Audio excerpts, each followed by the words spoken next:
Hey, Stat Steve, please like and subscribe. This is my £50 to £500 challenge. We are currently on £93.32, aka £43.32 profit. Okay, so I've already talked about Australia, India. I'm going to be monitoring that Australia match against India, just to see what happens early days. Do India have a lot of wickets up front where they lose players? Do Australia get off to a blistering start? That type of thing. You know what I mean?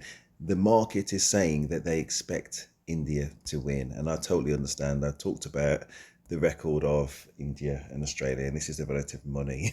92,000 on Australia, and the rest 200,000 is currently on India. That's the strong favourite. Other than that, I will also be monitoring Afghanistan versus Bangladesh. I strongly suspect that Afghanistan are going to win that match. My only reservation, as you can see, it's 1:30 in the morning UK time, Greenwich Mean Time.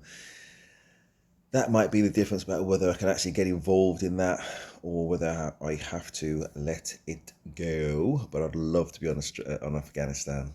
Seriously, Bangladesh is just strong. I love Bangladesh, but they kind of got that weakness. When I say weakness, they got so much talent, but they just find a way to lose. It's just bizarre. It's just bizarre. But I do love them as players, and they're still professional, and they're still ultimate one of the best teams in the world. But I just think Afghanistan are better and more solid. But there you go. So what I'm going to be monitoring if I'm awake. The other thing I'm going to monitor is Albania versus Spain. For me, Spain are the best team in this competition. Absolutely amazing pace on the wings. They actually know what they're doing. They're comfortable in possession in every situation. They should have way too much for Albania. I don't like win, lose, draw, and I don't like betting on football, to be honest. There's just too many ifs, too many ifs. But we are in Euro 2024. I may well be on Spain versus Albania as a likelihood, and I'll be monitoring it, expecting Albania not to score. Of course, it's possible that they will. It's possible Albania might win. I just don't think it's going to happen. So what I'm thinking is, say if I got this £93.32, go on Spain, hopefully at 1.5 or something higher. Wait till half time. If they're winning, if it's 1-0 and it's close or whatever, I'll get out. If they go a goal ahead, I get the majority of my win or a decent percentage, then I'll get out.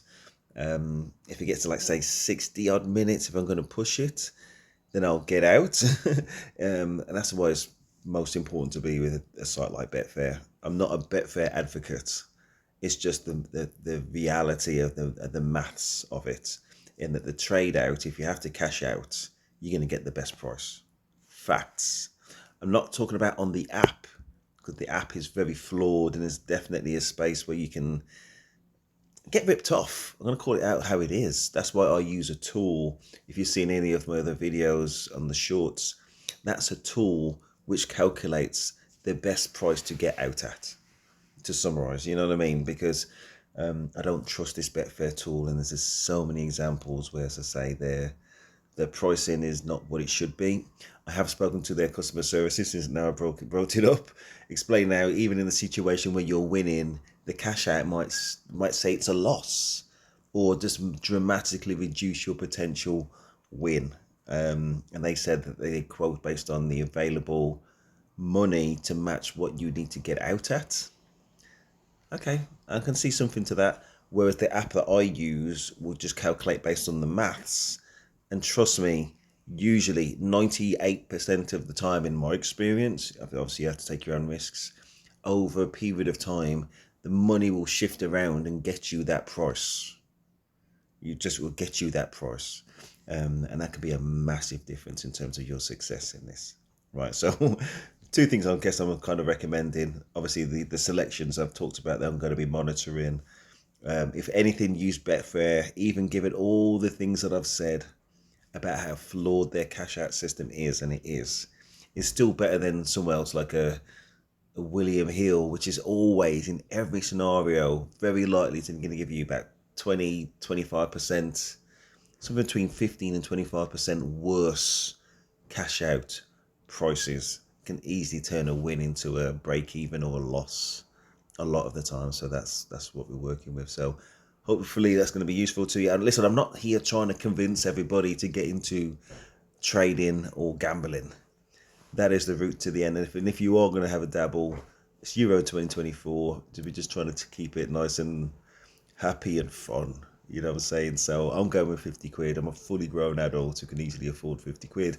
If you want to get involved, if you want to go for a fiver or 50 pence or whatever, or whatever it is, or nothing at all, just a monitor I'm doing, then whatever the fun outcome is and the responsible outcome, that's where we want to go. That's where we want to be. But anyway, let's go see how far we get on this journey.